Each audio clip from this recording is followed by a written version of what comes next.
A esta nueva sesión de la Cátedra Miguel Villoro Toranzo, y ahora estamos muy contentos porque contamos con la participación del ITAM, ¿no? Lo cual nos da gusto de que se una a esta iniciativa, donde básicamente lo que pretendemos es difundir el conocimiento de la filosofía del derecho.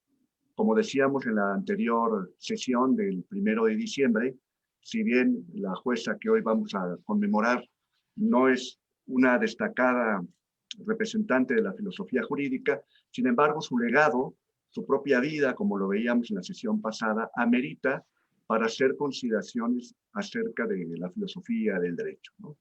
Por eso, la sesión pasada, que fue el 1 de diciembre, por la maestra María Cristina Usaíz Lares, nos hizo el favor de platicarnos un poco los grandes retos que se enfrentó esta jueza de la Suprema Corte de Justicia de los Estados Unidos, ¿no? Cómo tuvo que vencer varios obstáculos, muchos obstáculos, ¿no? Por ser mujer, por ser abogada, por ser judía, pero cómo a pesar de esos inconvenientes logró trascender la vida institucional de su país y dejar un claro legado, ¿no? Ahora queremos continuar con esta sesión, y para eso me gustaría darle el uso de la voz a mi compañera, la maestra María Elisa Vera.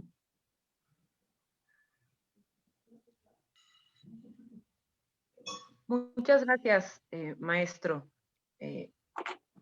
Muchísimas gracias también por la invitación, por formar este panel tan interesante. Y bueno, vamos a empezar con la presentación de la doctora Ileana Moreno, después le cederé el uso de la voz, y posteriormente, conforme vayan interviniendo los demás ponentes, los iré presentando igualmente. La jueza Ileana Moreno Ramírez es egresada del Instituto Tecnológico Autónomo de México. Tiene estudios de especialidad en Secretaría de Juzgado de Distrito y Tribunal de Circuito por el Instituto de la Judicatura Federal y en Derechos Humanos y Democracia por Flaxo, México. Fungió como directora general de Constitucionalidad en la Procuraduría General de la República y desde el 2003 labora en el Poder Judicial de la Federación, donde ha desempeñado puestos de secretaria de Tribunal Colegiado de Circuito, secretaria de Estudio y Cuenta adscrita a la ponencia del ministro José Fernando Franco González Salas, esto en la Suprema Corte de Justicia de la Nación, y desde el 1 de marzo de 2016 es jueza de distrito, habiendo sido titular del Juzgado Primero de Distrito del Centro Auxiliar de la Primera Región y posteriormente del Juzgado Tercero de Distrito en materia administrativa en la Ciudad de México. Actualmente es secretaria ejecutiva de creación de nuevos órganos del Consejo de la Judicatura Federal. Sin más, le cedo la palabra. Hola, pues muchísimas gracias. Muchas gracias por la invitación. Es un honor estar aquí rodeada de gente muy querida y además estar aquí en esta Escuela Libre de Derecho que al final es una institución que por interpósita persona, aunque yo no soy egresada de ella, pero la quiero mucho. Tengo muchas personas queridas que son egresadas de ahí y bueno, al final uno siente esta empatía y este cariño también por instituciones aunque no sean propias. Entonces, muchas gracias por la invitación, por estar aquí. Y pues sí, justamente nos reúne aquí la plática acerca de la jueza Ruth Bader. Como ya decían, su vida fue una vida llena de luchas por los espacios y esta es una de las cuestiones que es importante resaltar de su biografía. Yo en esta plática quisiera hacer referencia como a la doble dimensión que representa esta jueza.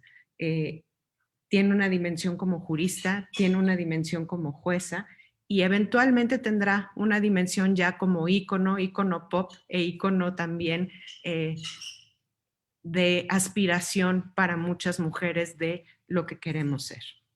Entonces, ella inicialmente sufrió precisamente de mucha discriminación a lo largo de su carrera desde el principio. Pero ella misma habla de quiénes fueron sus influencias y de quiénes la ayudaron en el camino y quiénes la inspiraron. Entre ellos estaban sus profesores, uno de sus profesores de literatura, quien le enseñó a enamorarse de las palabras y posteriormente entró a la Escuela de Derecho de Harvard, donde conoció a quien sería su esposo posteriormente. Y esta es una de las cosas bien importantes de destacar también de su historia de vida, que es una historia de apoyos a lo largo de toda su trayectoria. Es una historia donde la posibilidad de esta mujer de llegar a espacios inimaginables en ciertos momentos está hecho a través de la construcción de alianzas con otras personas que fueron sus aliadas, pero también con un ejemplo de un esposo que fue una pareja y que entendió que el cuidado de la familia no solamente debe recaer en la mujer, sino que el cuidado de la familia recae en los dos y se apoyaban mutuamente para eso. Incluso en uno de los ensayos que Ruth Bader posteriormente hizo en su libro My Own Words, platica acerca de lo importante que fue su esposo Marty Ginsburg en su carrera judicial posteriormente. Entonces ella tuvo que sortear muchos obstáculos en la carrera al ser de las poquísimas mujeres abogadas, luchar contra la discriminación que ahí sufría y posteriormente no tuvo la oportunidad de concluir en Harvard, tuvo que concluir la carrera de Derecho en otra universidad, en la de Columbia.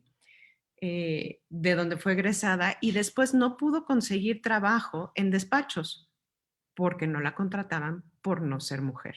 Entonces a lo que se dedicó fue la academia, a partir de la cual empezó a hacer redes y a conocer gente y de ahí fue abogada en la ACLU, que es una ONG dedicada al litigio estratégico de derechos, de civil rights, de derechos humanos.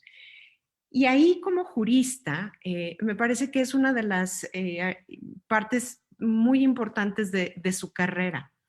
Ella fue una litigante estratégica de derechos humanos, donde empezó a seleccionar junto con su marido casos importantes para destacar la discriminación, especialmente la discriminación de género. Pero sabía a quién le estaba hablando. Conocía de la discriminación de primera mano, entonces sabía que tenía que escoger, entre otros, casos que apelaran a las personas que iban a decidir. Y en ese entonces, las personas que iban a decidir no eran órganos que estaban conformados de manera diversa, eran simplemente hombres blancos de un cierto perfil y de una cierta educación y de un cierto bagaje cultural, para los cuales no era tan fácil comprender que realmente existía esta discriminación. Entonces ella seleccionó casos donde la norma que combatía o el caso que se combatía, a quien acababa, era una discriminación por género, pero quien acababa perjudicando era un hombre, como uno de los casos que ella defendió, donde a un hombre, por ser viudo, no se le daban ciertos beneficios que a las mujeres viudas sí se les daban. Y así ir demostrando poco a poco casos de discriminación por género.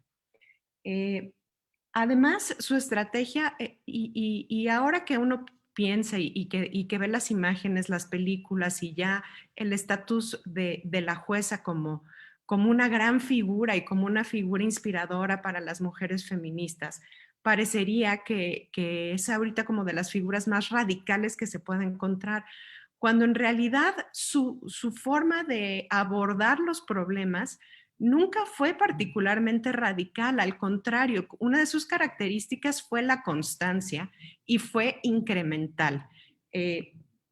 ¿Por qué? Porque iba escogiendo un caso y después a partir de ese caso conseguía otro que incrementalmente construyera sobre el primer paso que ya se iba dando.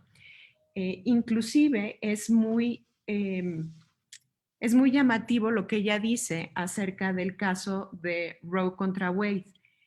A ella no le encantaba la idea de que el cambio o de que las decisiones judiciales abarcaran mucho, ¿no? Y ella decía que el caso de Roe contra Wade, donde se descriminalizó el aborto y que además se descriminalizó de un día para otro en todo el país con motivo de ese precedente, ella decía que el caso en específico tendría que haberse resuelto de una manera muchísimo más estrecha y a partir de ahí con otros casos ir construyendo.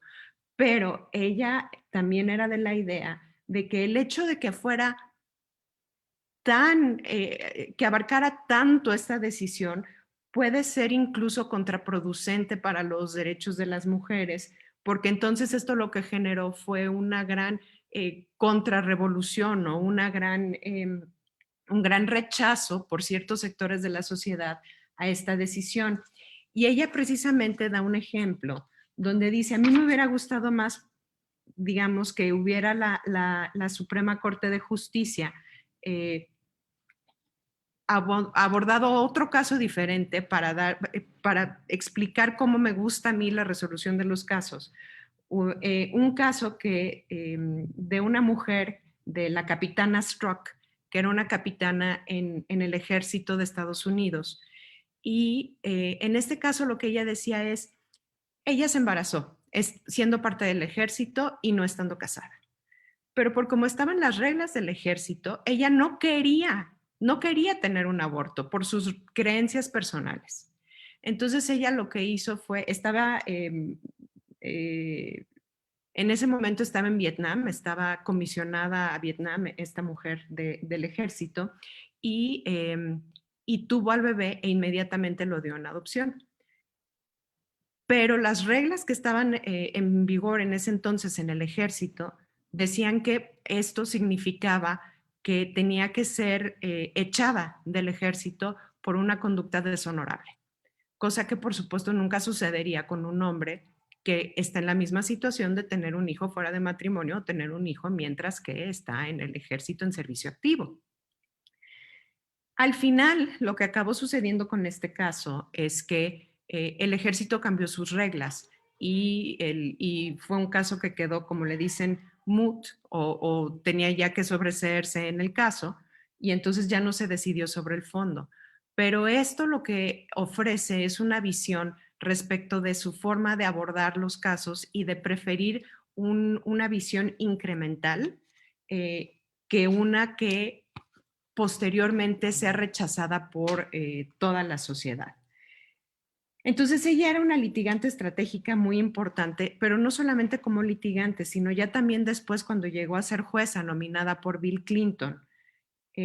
Su estilo de juzgar era formando consensos. A ella le gustaban mucho y ella habla muy específicamente de los votos particulares.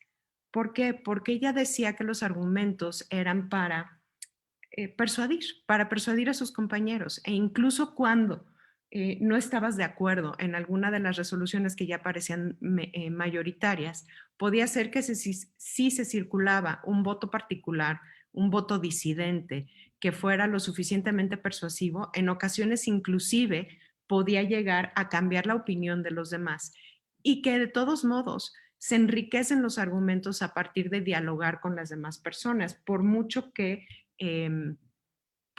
puedas estar en desacuerdo con ciertas posturas. Entonces, otra de las cosas que decía es que su postura para juzgar era muy similar como la postura en el matrimonio. Decía que en todo buen matrimonio ayuda a veces a estar un poquito sordo, ¿no? Cuando te puedes tomar algo muy personal cuando estás deliberando, pues entonces puedes dejarlo ir. ¿Por qué? Porque lo importante es llegar a un consenso y llegar a la mejor solución constitucional. Y también es un ejemplo de que aún estando en la minoría, porque estuvo muchísimas veces en la minoría de una toma de decisión, aún perdiendo puedes ganar y ya nada más con esto hago referencia a otro de los votos particulares que ella hizo que me parecen muy, muy importantes. ¿Por qué perdiendo puedes ganar? Porque si el argumento es tan poderoso, como lo es en este caso conocido como Lilly Ledbetter, ella era una trabajadora de Goodyear, que era una gerente. Llevaba muchos años trabajando en esa empresa. Y resulta que pues ella no sabía cuánto ganaban sus pares, pero llevaba mucho tiempo siendo gerente. Y después de más de 20 años de trabajar ahí, se dio cuenta porque le dieron un tip anónimo de que sus compañeros ganaban entre 15 y 40% más de lo que ella ganaba. haciendo el mismo trabajo. Entonces ella demandó por igualdad, al mismo trabajo, el mismo salario, pero a ella por ser mujer le pagaban muchísimo menos. Eventualmente, este caso también se decidió no de fondo, sino se dijo, precluyó tu derecho de plantear tu caso. ¿Por qué? Pues porque tú tenías que haberlo planteado cada vez que te llegaba tu cheque. Y ella decía, bueno, pero ¿yo cómo iba a saber cuánto ganaban mis compañeros? Y fue tan poderosa el disenso de Ruth Bader en este caso, que más allá de cómo se resolvió por la Suprema Corte de Justicia, fue retomada esta causa y el caso de Lilly Ledbetter para que el presidente entonces Obama lo hiciera iniciativa de ley, lo mandara al Congreso y se reformó la ley de tal suerte que cambiaran las reglas de cómo debían computarse los plazos para poder presentar las demandas en casos como este. ¿Por qué? Porque había que tirar las barreras que impidieran que las mujeres pudieran demandar por igualdad en el laboral. Es tan poderosa la figura de la jueza Ruth Bader que eventualmente, y ella misma decía que no se dio cuenta en qué momento ni por qué, se convirtió en un ícono. Y se convirtió en, ella dice que no sabía por qué, pero a través de su constancia y a través de ella misma dice que ella se sentía a veces muy pequeñita y que estaba en una corte pequeña físicamente, digamos, pero su presencia era sin duda importantísima en este tribunal y precisamente es su constancia la que ahora hace que sea un ejemplo, que se haya convertido en una voz moral dada los argumentos, porque además siempre tenía argumentos sólidos. Su carrera muy importantemente está basada en el derecho a la igualdad y la igualdad de género, pero no es lo único. También tiene precedentes importantísimos redactados en materia procesal penal, en materia laboral, hasta creo que de los últimos casos que estuvo viendo eran hasta de concursos mercantiles, en fin.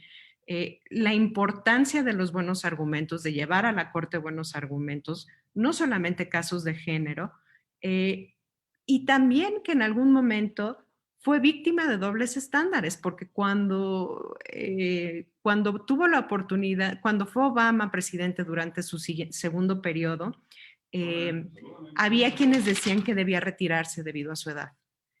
Y este planteamiento pues difícilmente se hubiera hecho o quizás se hubiera hecho de una manera muy distinta si hubiera sido hombre. Pero después de todos sus años de lucha y después de todos sus años en el tribunal, en lo que se convirtió fue en una voz moral, en un símbolo para todas las mujeres y en una inspiración de todas quienes estamos en la carrera judicial, de quienes somos abogadas y en general de quienes queremos que se respete el derecho a la igualdad y el igual acceso a las posibilidades a todas las personas, independientemente de si eres hombre, mujer, si tienes alguna discapacidad o no.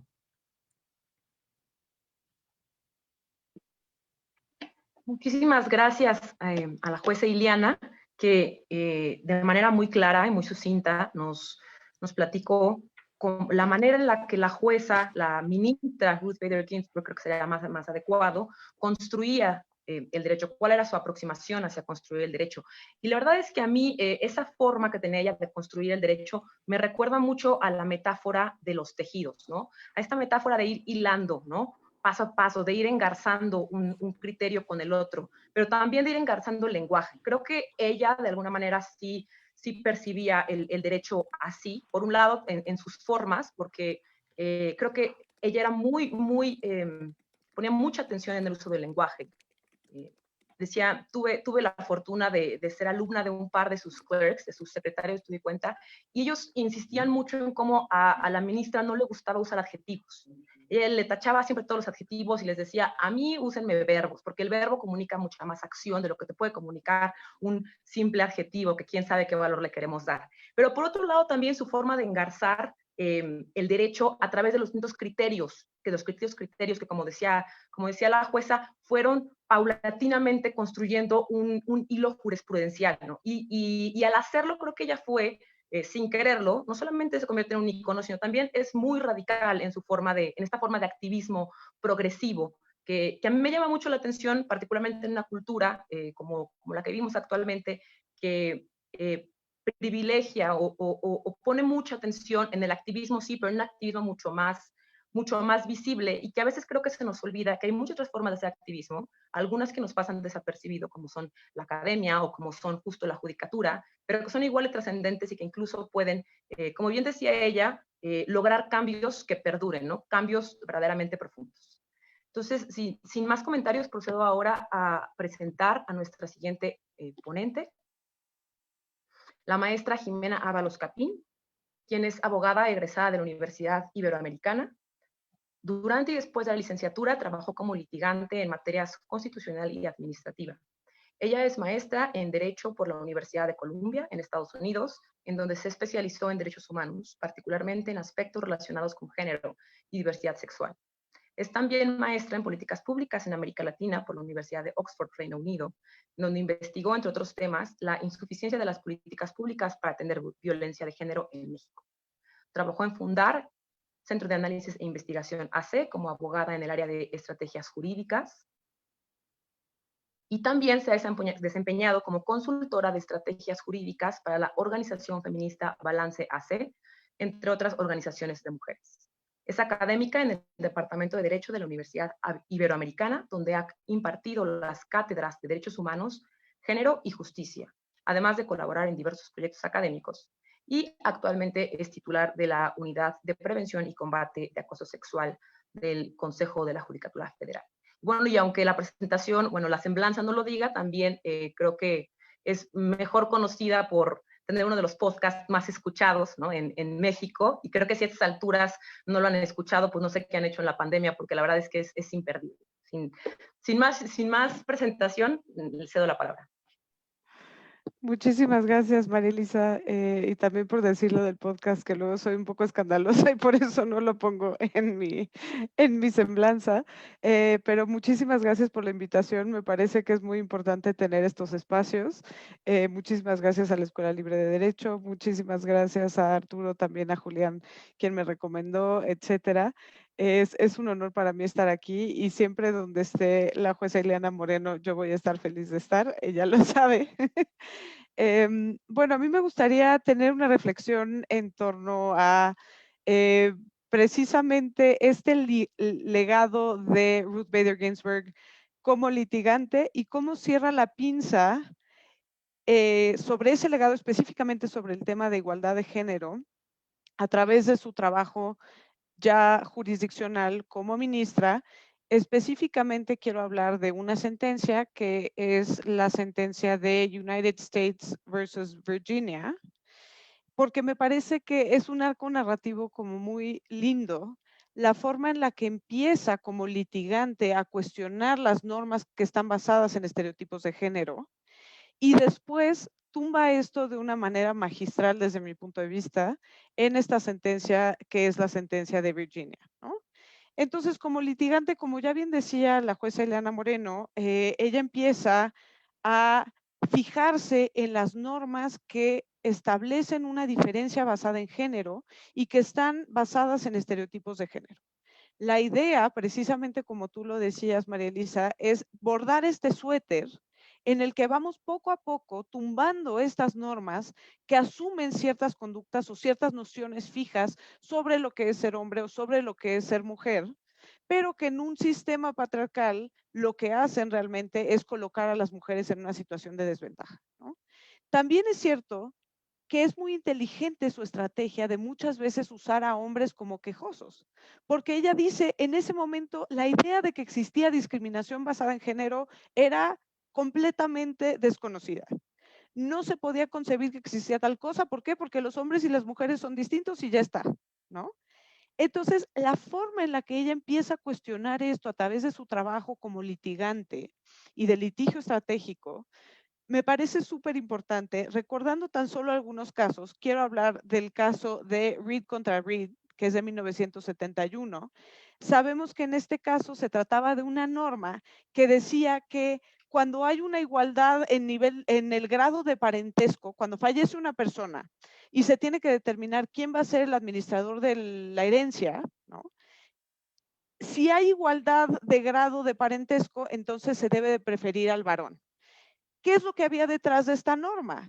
Evidentemente lo que tiene que ella desenmascarar es el prejuicio, la noción de que los hombres son mejores administradores, ¿no?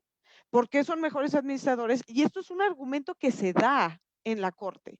Los hombres son mejores administradores porque administran negocios y las mujeres no. Las mujeres son amas de casa, ¿no? Fíjense cómo ella desde aquí empieza a obligar a que se quiten la máscara de Scooby-Doo y que nos enseñe que detrás hay este prejuicio sexista, ¿no? Claro, los hombres administran más y esa es la razón de la norma y es perfectamente razonable, ¿no? Desde luego, la primera instancia dice, sí, es perfectamente razonable. Estadísticamente, los hombres manejan negocios y las mujeres no. Y ella dice, no, no, no, aquí el tema no es si es estadísticamente correcto o no, es si se está basando en un prejuicio o un estereotipo de género, ¿no? Afortunadamente, se decide ya en la instancia superior que efectivamente esto es inconstitucional. Segundo precedente que quiero mencionar de ella como litigante es el caso de Frontiero contra Richardson. En este caso se trataba de una mujer pilota de la Fuerza Aérea que va a pedir se me está yendo la palabra, los beneficios económicos para su pareja, ¿no?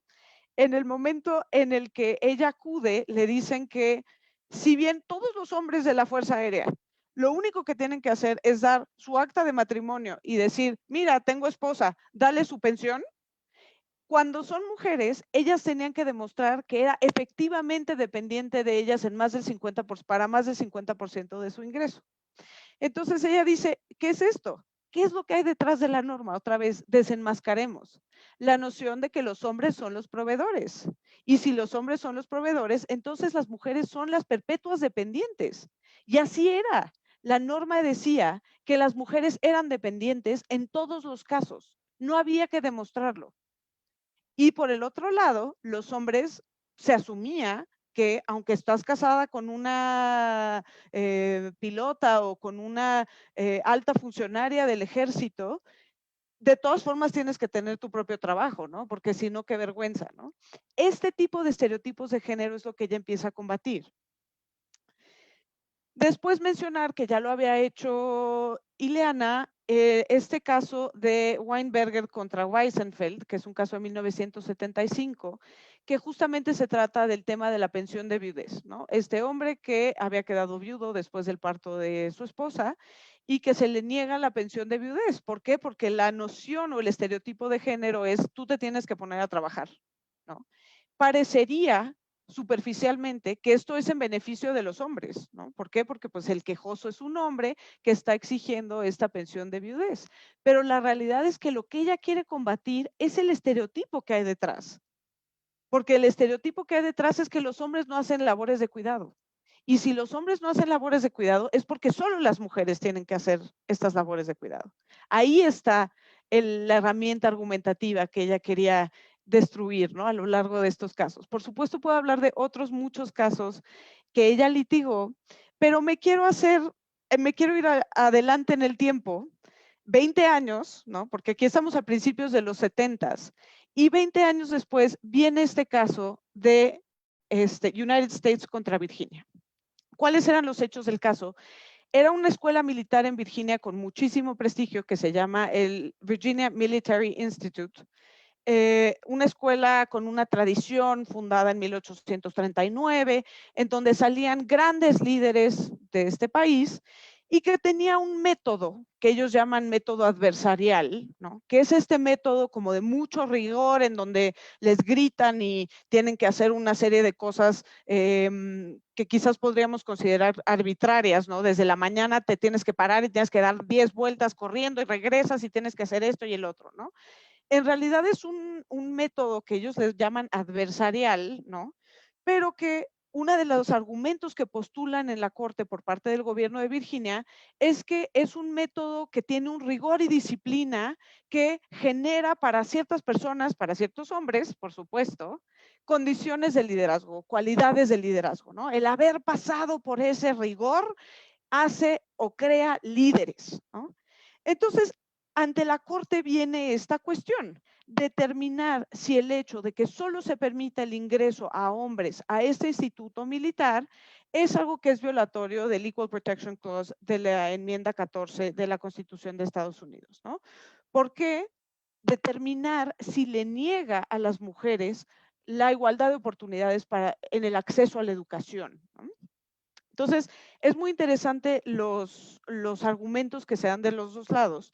Hay que decir que en primera instancia, cuando llega este caso, se dice, no, es perfectamente constitucional porque asegura diversidad. Como ustedes saben, la diversidad en la educación es un valor que constitucionalmente está reconocido desde el precedente de Brown versus Board of Education en los 50s. Pero entonces la segunda instancia dice, ¿cómo va a ser diversidad si solo pueden entrar los hombres? Ese argumento estuvo mal planteado. Lo habían planteado como de que tiene que haber una diversidad de oferta y esta era una, ¿no? Así lo había planteado la primera instancia. La segunda instancia dice, desde luego que no. Entonces se regresa y la solución que se propone es decir, bueno, ok, pueden tener esta escuela exclusiva para hombres, pero tiene que haber otra que sea equivalente para mujeres, ¿no? Con todo lo problemático que esta solución nos puede parecer, incluso pensando en el precedente de Brown y en la segregación racial, ¿no? Pero bueno, esta propuesta genera una escuela para mujeres que le llaman el Virginia Women's Institute for Leadership, ¿no? Entonces, una de las cosas que se pregunta a la Corte es si es suficiente que exista esta escuela paralela, que desde luego no tenía esta metodología de rigor militar, y desde luego era una escuela privada, además, no era una escuela pública como sí lo era el Instituto Militar, ¿no? Aquí el estándar que aplica la Corte es el estándar de escrutinio elevado. Es interesante porque en Estados Unidos justo hubo cambios sobre cuál debería de ser para temas de género el escrutinio o el nivel de escrutinio. Y el escrutinio elevado tiene este doble test, ¿no? Por una parte, la diferencia o la exclusión debe obedecer a un objetivo gubernamental importante. Y la otra parte es que esta distinción normativa o esta exclusión esté sustantivamente relacionada con el logro del objetivo que persigo, ¿no? Entonces, en este caso, es muy interesante incluso la discusión que se da, que yo le escuché esta tarde otra vez, en donde ella vuelve a hacer esto de desenmascarar los prejuicios sexistas que hay detrás de la norma, ¿no? O detrás de la exclusión de las mujeres de este instituto, ¿no? Le pregunta al litigante y le dice, bueno, pero ¿cuál es la razón por la que es muy importante que siga esta metodología, ¿no? Y él le dice, pues es que lo que estamos defendiendo no es que las mujeres no entren, ¿no? Eso es lo que le trata de decir. Lo que estamos defendiendo es esta metodología única que se basa en este método de rigor y disciplina y adversarial, ¿no? Y entonces ella le dice, ajá, ok, si estás defendiendo la metodología, entonces, ¿no crees que algunas mujeres se beneficiarían de esa metodología? Y entonces el litigante como que se queda frío, ¿no? Y le dice, bueno, en realidad es algo que muchos hombres necesitan, como que trata de darle la vuelta un poco. Y él le dice, ¿no crees que haya mujeres que no son quizás el promedio de las mujeres, pero que podrían también beneficiarse o querrían también beneficiarse de esa metodología? Y olvídate tú de la metodología, del prestigio que les da, ¿no? Porque no nos hagamos tontos. El prestigio no es lo mismo de una escuela nueva que estás creando que el prestigio histórico que tiene esto, ¿no? Y esto se los digo a la Escuela Libre de Derecho porque es importante empezar a cuestionar estas nociones de prestigio, honor, etcétera, y qué entendemos por eso, ¿no? Entonces, al final la decisión nos dice las estimaciones o generalizaciones sobre cómo son los hombres o cómo son las mujeres no son suficientes para pasar este estándar de escrutinio elevado, ¿no? Hay mujeres y hay hombres que están fuera del promedio y que desde luego hay mujeres que pueden cumplir y que se beneficiarían también de poder tener una educación de este tipo, ¿no? No quiero abusar de mi tiempo, pero sí quiero después, en mi segunda intervención, si se puede, hacer un abordaje crítico también a esto, ¿no? Tengo muchas reflexiones sobre esta sentencia que desde luego me parece magistral cómo hace esto, me parece muy interesante su metodología, que además se basa, perdón, en el método legal feminista, que justo es desenmascara el sesgo que informa la norma, ¿no? Y esto está aterrizado, desde luego, en la metodología de juzgar con perspectiva de género de la Corte, etcétera, ¿no? Pero bueno, diré más. Gracias. Gracias, maestra Ábalos. Muy interesante sus palabras y sobre todo cómo confirma lo que nos había dicho ya la jueza Moreno, en el sentido de que el litigio estratégico sirve tal vez no para modificar radicalmente o revolucionariamente determinadas situaciones, sino tal vez establecer ese cambio gradual, pero firme y sobre todo consensuado, ¿no? Que es tan importante muchas veces en el derecho, ¿no? Que ese ha sido uno de los grandes debates en la historia de las ideas, ¿no? ¿Cómo deben ser las legislaciones y los cambios en el derecho? ¿Deben ser bruscos, radicales, o si por el contrario, buscar llegar a una meta tal vez igual de lejos, pero tal vez con pasos firmes y para reeducar a los gobernados, ¿no? A quienes van dirigidas las normas.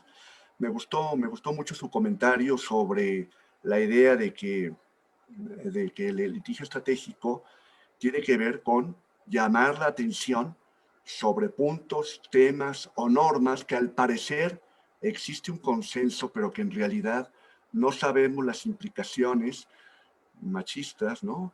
O de fuerza, o tal vez históricas, que muchas veces no tienen un adecuado sustento en el mundo moderno, ¿no? Y sobre todo la necesidad de que haya este famoso término, ¿no? De que las decisiones de los juzgados sean de carácter incremental, ¿no? Muy bien, le agradezco mucho sus palabras, ¿no? Y bueno, ahora pasaríamos con el doctor Velasco. Yo le quiero agradecer al ITAM, ¿no? También a Arturo Ramos, al Julián Domínguez, al rector, que nos haya permitido dar este segundo vistazo al legado de la jueza Bader, ¿no? Y le pediría a María Elisa que nos leyera una semblanza del doctor Velasco. Claro que sí, maestro. El doctor Eugenio Enrique Velasco Ibarra es profesor asociado del Departamento Académico de Derecho del Instituto Tecnológico Autónomo de México desde agosto de 2019. Es candidato a doctor en Derecho con la tesis Adjudicating the Right to Freedom of Religion or Belief in the Liberal State y maestro en Derecho Público con distinción por University College London, maestro en Filosofía Política por la Universidad Pompeu Fabra y licenciado en Derecho con mención honorífica por el Instituto Tecnológico Autónomo de México. Fue colaborador de la ponencia del ministro José Ramón Cosío Díaz en la Suprema Corte de Justicia de la Nación de 2006 a 2010 y asesor y asistente académico del Departamento Académico de Derecho del ITAM de 2011 a 2012. Fue Teaching Fellow de la Facultad de Derecho de University College London de 2016 a 2018 e investigador en el proyecto Constitutional Conventions in Westminster System de la Facultad de Derecho de la Universidad de Oxford entre 2017 y 2018. Sin más presentación, le cedo la palabra, doctor. Muchas gracias. Estoy profundamente agradecido por la invitación a participar en esta edición de la Cátedra Villoro Toranzo y compartir con ponentes tan destacadas como las que tenemos el día de hoy. Y reunirnos para recordar a una figura extraordinaria como lo fue Ruth Bader Ginsburg, ¿no? Una persona que, si bien había merecido el reconocimiento del mundo jurídico a lo largo de su destacada trayectoria profesional, alcanzó este estatus de superestrella pop que ya mencionaba la jueza Moreno de manera repentina y para sorpresa de propios y extraños, ya hacia finales de su larga carrera. Y bueno, este superestrellato a su vez reavivó el interés del mundo constitucional por su trabajo y explica, me parece al menos parcialmente, que le estemos dedicando este foro a escasos meses de su muerte.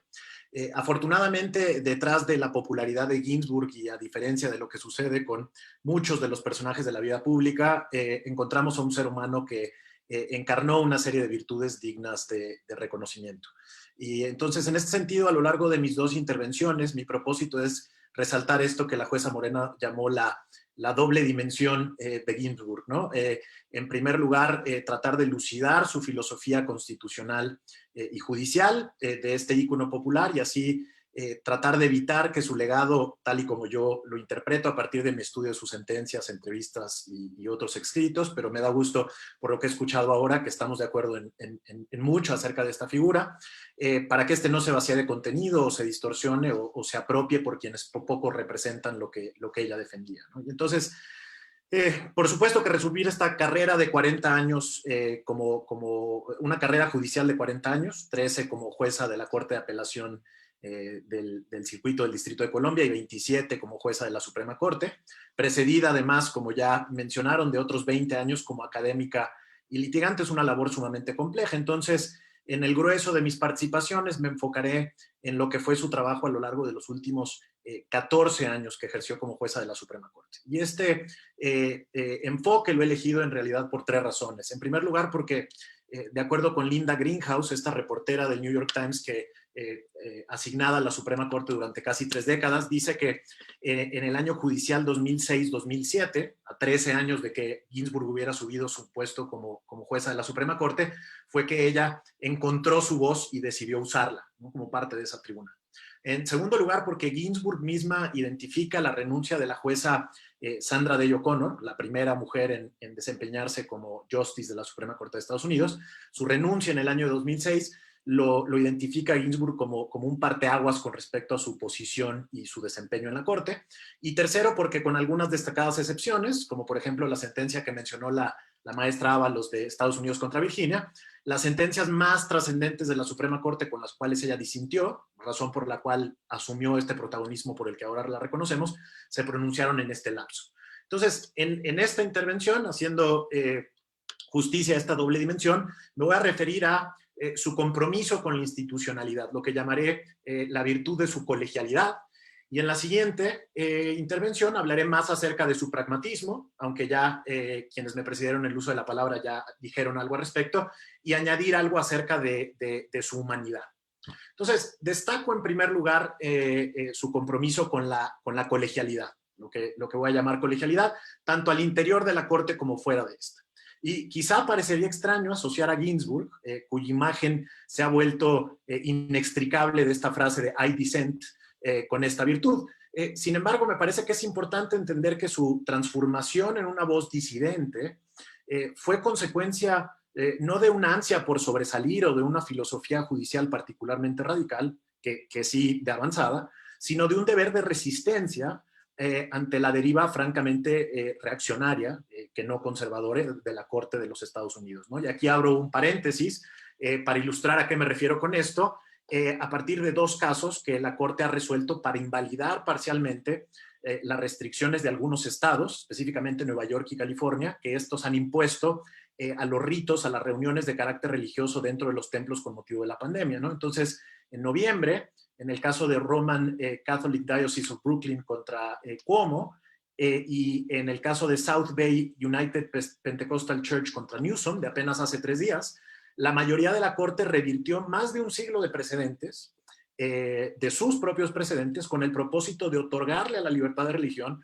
un peso relativo muy superior al interés público por proteger la salud pública, ¿no? En el último de estos casos, el que se pronunció apenas hace 3 días, la jueza Elena Kagan, en su disenso, concluye con una reflexión que me parece que no tiene desperdicio y que me permito citar brevemente ahora, que dice: espero que la intervención de esta Corte no empeore la crisis por COVID que enfrenta la nación, pero si esta decisión causa sufrimiento, nosotros no pagaremos.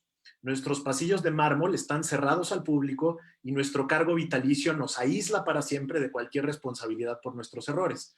Esa es una buena razón para evitar la disrupción de la respuesta del estado de la pandemia. Pero la Corte, sin embargo, insiste en que la política basada en evidencia científica debe de ceder ante el edicto judicial. Y acá cierro paréntesis y acabo con la cita, pero esto va a ser importante cuando hable acerca de la deferencia que Ginsburg mostraba ante las otras ramas de gobierno, ¿no? Entonces, volviendo con Ginsburg, es importante recordar que el propio presidente Clinton, al nominarla como jueza de la Suprema Corte en 1993, justificó su elección de Ginsburg caracterizándola como una fuerza para construir consensos, recordando además que en alguna ocasión la propia Ginsburg había citado con aprobación algo que había dicho el juez Brandeis cuando sostenía que la Suprema Corte no era un lugar para solistas, ¿no? En este sentido, Jeffrey Rosen, un comentarista reconocido sobre asuntos jurídicos en Estados Unidos, recuerda también que en el momento de su nominación, Ginsburg fue recibida con cautela por los círculos liberales debido a su moderación y específicamente por su postura en relación con el caso de Roe vs. Wade que ya mencionó la jueza Moreno. Así, mientras que la jueza O'Connor ocupaba este lugar en la Corte, era frecuente que Ginsburg se encontrara en la mayoría y que por lo tanto su participación pasara más o menos desapercibida como parte de esta mayoría, ¿no? Al menos desapercibida para el público general. Sin embargo, en la ausencia de la jueza O'Connor, esto resultó cada vez más difícil e incluso insostenible, haciendo que ella tuviera que asumir un perfil más destacado para contener estas transformaciones reaccionarias en la jurisprudencia de la Corte impulsadas por esta nueva mayoría, ¿no? Pero me parece importante recordar que los argumentos que Ginsburg hizo valer en sus votos disidentes, al menos en los más trascendentes o los que yo considero más trascendentes, tenían el propósito de presentar una defensa de una postura razonable y relativamente moderada, no una posición excesivamente vanguardista o descabellada, ¿no? Entonces, mencionaré nada más 4 de estos votos, ¿no? Entonces, primero, cuando la mayoría de la Corte se pronunció a favor de la constitucionalidad de la prohibición absoluta de un procedimiento médico para interrumpir el embarazo, en el caso González contra Carhart de 2007, Ginsburg no tuvo ningún reparo en señalar que la decisión, primero, se apartaba de los precedentes de la materia, se oponía, en segundo lugar, a la opinión especializada de las asociaciones médicas, y tercero, se basaba enteramente en las preferencias morales de los integrantes de la Corte, de la mayoría. En segundo caso, cuando la mayoría de la Corte sostuvo la ilegalidad de la decisión de la ciudad de New Haven de excluir de consideración los exámenes que serían utilizados para determinar las promociones en su cuerpo de bomberos, al advertir que había un efecto desproporcionalmente adverso contra candidatos pertenecientes a minorías raciales y alegando que con ello se daba un trato discriminatorio a los candidatos de raza blanca, en el caso Ricci contra De Stefano de 2009, Ginsburg reveló la incongruencia de la interpretación propuesta de la mayoría porque esta implicaba colocar en pugna la figura de la discriminación directa con la de la discriminación indirecta. Y al contrario, ella propuso un entendimiento compatible de estas dos figuras. Tercer caso, cuando la mayoría de la Corte declaró la inconstitucionalidad de la legislación federal que requería que las autoridades locales con un historial racista particularmente destacado obtuvieran la autorización del gobierno federal para poder realizar modificaciones a sus reglamentos electorales, que es el caso Shelby County contra Holder de 2013, Ginsburg defendió la autoridad constitucional que explícitamente le otorga la 15ª enmienda al Congreso para lograr la eficacia de esta enmienda que reconoce el derecho al voto y prohíbe su restricción por motivos raciales. Y finalmente, en el cuarto precedente que me interesa destacar en este momento, cuando la mayoría de la Corte se pronunció a favor de la titularidad de ciertas sociedades mercantiles del derecho a la libertad de religión y concretamente de su derecho a rehusarse a ofrecer seguros de gastos médicos mayores a sus empleadas, cuando estos incluyen métodos anticonceptivos, como lo establece la regulación administrativa de esta ley que se conoce vulgarmente como Obamacare, en el caso Burwell contra Hobby Lobby de 2014, Ginsburg cuestionó la sabiduría de reconocerle este derecho fundamental a personas morales de este tipo y además resaltó el sesgo que la decisión de la mayoría demostraba al hacer depender el derecho a la salud de las empleadas del beneplácito de sus patrones, ¿no? Entonces, acá solo menciono algunos de los disensos más relevantes de Ginsburg, haciendo notar lo moderado y razonable de sus posturas. Y es importante mencionar además que en todos estos votos particulares de su autoría, que acabo de mencionar, ella estuvo acompañada por al menos una de sus colegas, ¿no? La jueza Sotomayor se volvió su colega más cercana. Y esto lo menciono porque, siguiendo este punto sobre la colegialidad de Ginsburg, para ella era muy importante consolidar la posición de la mayoría, la posición minoritaria de la Corte en un solo voto, porque ella criticaba severamente el desperdigamiento de las distintas posiciones minoritarias y recordaba con molestia el célebre caso de Bush contra Gore de 2000, en el cual no pudieron ponerse de acuerdo las posturas minoritarias por razón de tiempo. Y, por ejemplo, en el caso de Citizens United contra Federal Election Commission de 2010, en el que la mayoría de la Corte declaró la inconstitucionalidad de la legislación federal que establecía restricciones para que las personas morales pudieran contratar espacios masivos en medios de comunicación con fines políticos. A pesar de que este precedente, en varias entrevistas, Ginsburg lo identifica como el más problemático de la Corte Roberts, ella no pronunció un voto particular de su propia autoría, sino que se unió al voto de la minoría redactado por el juez Stevens en su carácter de decano del ala liberal de la Corte. Por otro lado, y acá contribuyendo a algo que mencionaba la jueza Moreno, es importante también hacer notar las distintas naturalezas y los distintos propósitos que tenían los disensos de Ginsburg, ¿no? Entonces, en lo que se refiere a su naturaleza, Ginsburg era muy selectiva al momento de decidir si anunciaba su voto disidente de manera oral o si simplemente lo presentaba por escrito, ¿no? Entonces, ella reservaba este primer tipo de votos, los que se conocen como bench dissents, para combatir aquellas decisiones que a su juicio no solo eran equivocadas, sino, ella decía, escandalosamente equivocadas, ¿no? Y eso es importante porque la diferencia entre los bench dissents y los disensos que simplemente se presentan por escrito, desde un punto de vista político, es sumamente significativa porque estos acaparan la atención mediática y hacen que esta se vuelva un tema de discusión prioritaria, ¿no? Luego, en lo que se refiere a sus propósitos, y esto es lo que mencionaba ya la jueza Moreno, Ginsburg tenía muy claro cuál era su audiencia al momento de dirigir su voto, ¿no? Entonces, en algunos casos, en donde se trataba, por ejemplo, de cuestiones de legalidad, como en el caso de Ledbetter, que nos mencionaba la jueza, Ginsburg pretendía comunicarse directamente con el Congreso a fin de lograr llevar a cabo aquellas modificaciones legales que ella estimaba pertinentes. Sin embargo, cuando se trataba de asuntos de constitucionalidad, dada la dificultad de reformar la Constitución de los Estados Unidos, ella entendía que su voto se dirigía a las futuras generaciones, ¿no? con la esperanza de que éstas pudieran revertir estos criterios erróneos. Entonces, es un punto muy importante porque en ese sentido parece que la relevancia de la filosofía constitucional de Ginsburg y específicamente su contribución al ordenamiento constitucional estadounidense se encuentran aún latentes, ¿no? Entidades suspendidas a la espera de que alguna mayoría futura eche mano de ellas para corregir el camino. Entonces, para Ginsburg, y con esto concluyo esta primera parte, la disidencia era un mal necesario, no era una intención de llamar la atención y era algo que ella asumía con enorme responsabilidad, ¿no? De hecho, criticaba al juez Scalia cuando pronunciaba estos disensos particularmente en un tono particularmente beligerante, ¿no? Pero esta colegialidad, y con esto termino, también se extendía hacia afuera de la Corte, hacia las otras ramas de gobierno. Entonces, pensemos en los dos casos que ya mencioné de Citizens United y Shelby, que ella consideraba las equivocaciones más graves de la Corte. Lo que ella buscaba defender en esos casos era la autoridad del legislador federal y promover la deferencia judicial ante este cuando lo ameritaba, ¿no? Entonces, en el caso de Citizens United, Ginsburg decía hay que defender una restricción razonable a la libertad de expresión, una restricción que existe en otros lugares, en el caso de México, por ejemplo, pero también en países como el Reino Unido, en donde la prohibición de contratar tiempos aire con fines políticos es mucho más severa y que el Tribunal Europeo de Derechos Humanos la ha validado, en el caso de Animal Defenders International contra el Reino Unido, o en el caso de Shelby, en donde decía tenemos una constitución que reconoce claramente la autoridad del legislador federal para llevar a cabo esta regulación para asegurar que la discriminación racial no afecte el derecho al voto, respetémoslo y sobre todo respetémoslo en estos dos casos porque en ambos casos, y tratándose de la materia electoral, es importante reconocer la posición privilegiada en la que se encuentran los políticos que ocupan puestos de elección popular para identificar y resolver aquellos problemas de los procesos electorales, siempre y cuando estas soluciones sean al menos razonables, ¿no? Entonces, con esto concluyo mi primera intervención y daré paso a la siguiente. Adelante, muchas gracias.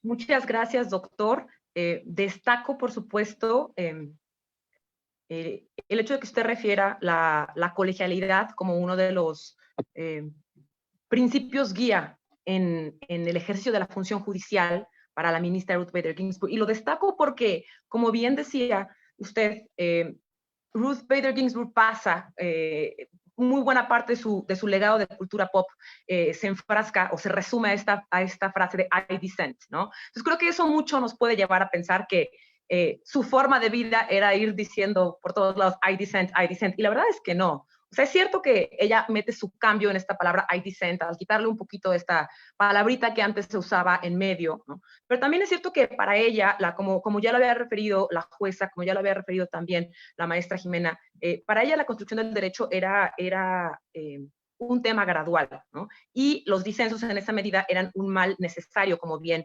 lo referías. Pero no nada más un mal necesario, sino creo que para ella ella tenía muy claro la importancia de la congruencia del sistema, ¿no? La congruencia del sistema, generar decisiones que sean sólidas, de manera tal que sean fáciles de interpretar para el juez que las aplica, ¿no? ¿Por qué? Porque pues hablando de un sistema de precedentes, quien determina qué es la ratio decidendi no es el juez que crea el precedente, sino quien aplica el precedente, ¿no?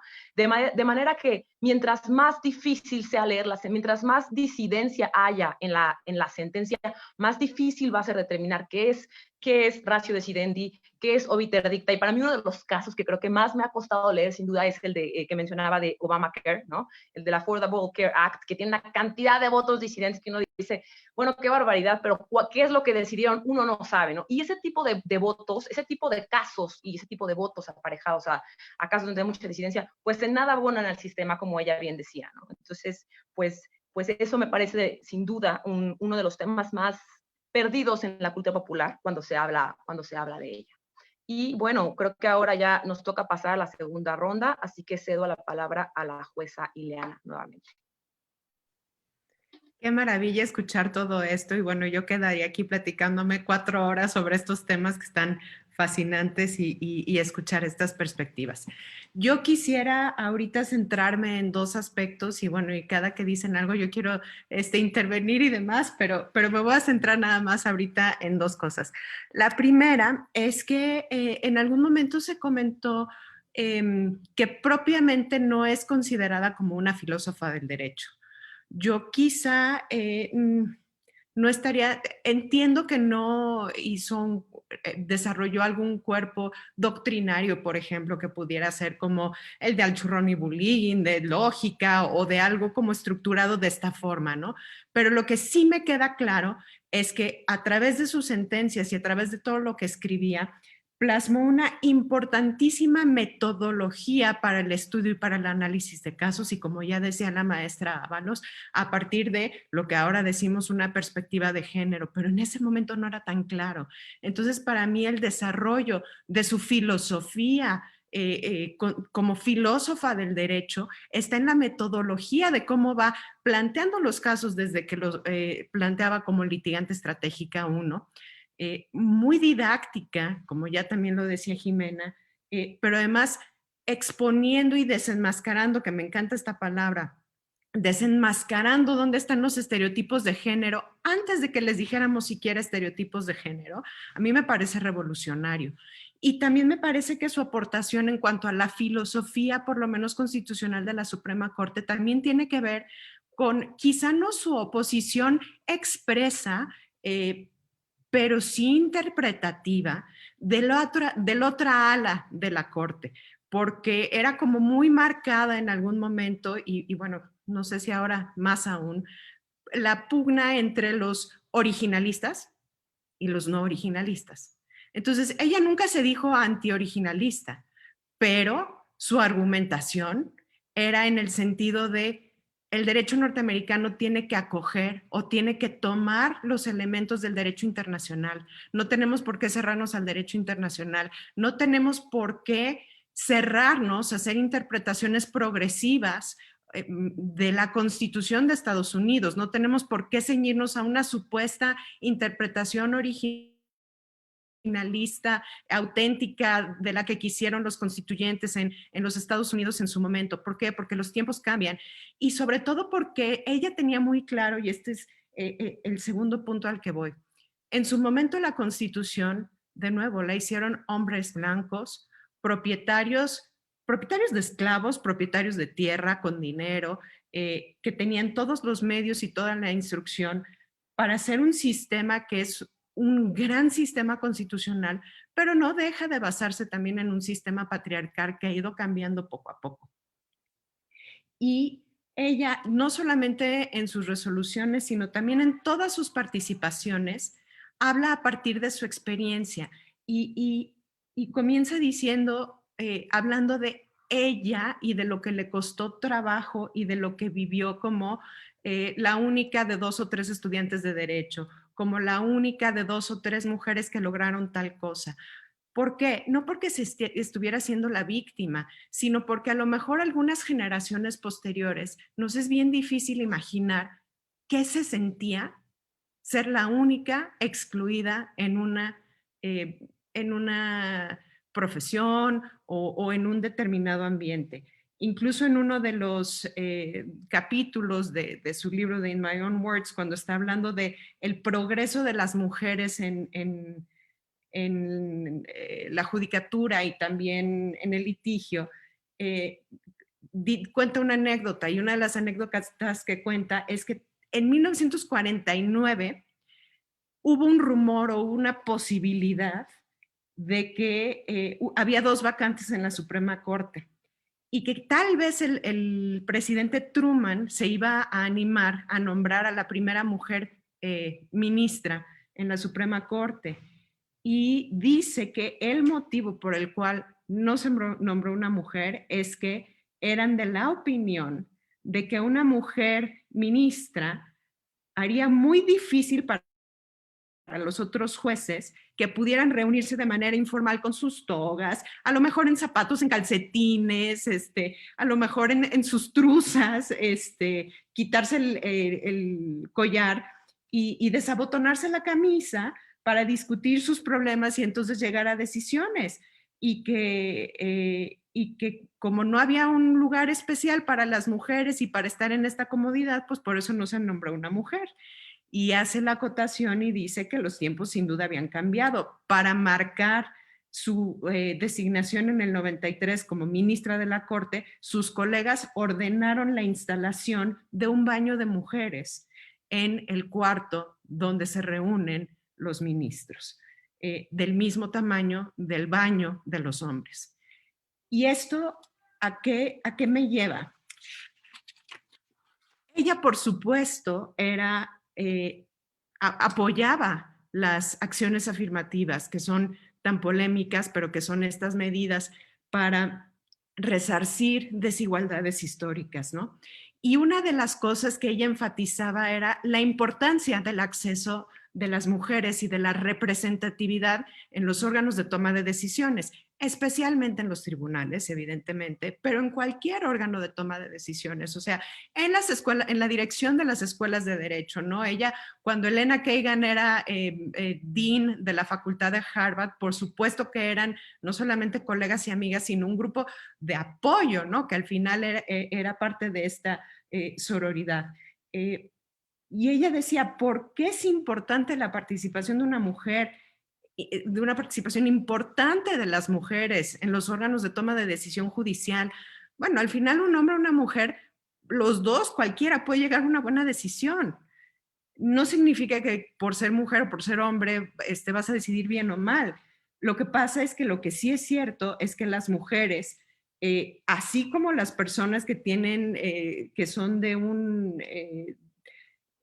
un origen étnico diverso, contribuyen a una pluralidad de visiones influidas por diferencias biológicas, por el impacto cultural y por las experiencias de vida, que son lo que acaban enriqueciendo a un tribunal constitucional.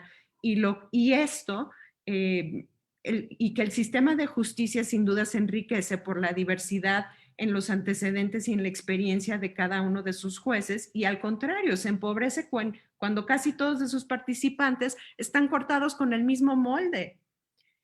Entonces, ella fue también una gran defensora, no solamente sus sentencias, sino en su actitud fuera de la corte y del tribunal, de la diversidad y de ayudar a que llegaran otras mujeres a puestos de decisión, tanto en los tribunales como en otros ambientes, especialmente jurídicos, pero en general también en otros ambientes, sin duda dentro de este margen de colegialidad, dentro de estas características, como ya decía el profesor Velasco, también de grandes calidades humanas, pero reconociendo que es importante y sin dejar la lucha de conquista de estos espacios y de cuotas de género y de reconocer que es importante que las mujeres estemos en los lugares donde se toman las decisiones.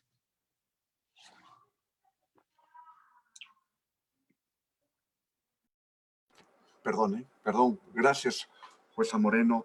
Pues le agradecemos sus comentarios, sus palabras y esta crítica respecto de la actitud de la jueza Baider, ¿no? Si era filósofa o no filósofa. De hecho, cuando se nos planteó por parte de la maestra María Cristina Ursáiz el tema de Baider, ¿no?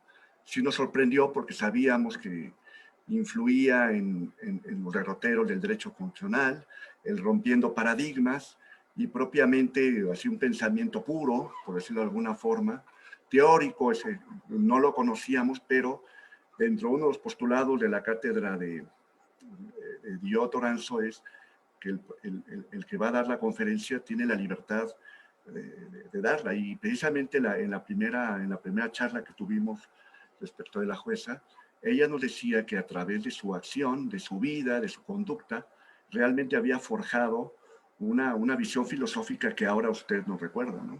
Y eso yo creo que es muy cierto. No solamente se hace filosofía mediante tratados, sino también resolviendo casos o estableciendo, como usted lo señaló, una metodología para atender o para destruir viejos paradigmas, ¿no? O viejas visiones acerca de las normas, es también filosofía, ¿no? Finalmente, la filosofía como quehacer humano no solo es una especulación pura, sino también y sobre todo debe ser un trabajo dedicado al mejoramiento de la sociedad, ¿no?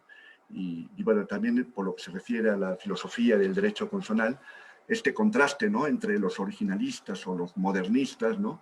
Como también el trabajo de la jueza fue determinante para dar unos nuevos aires, ¿no?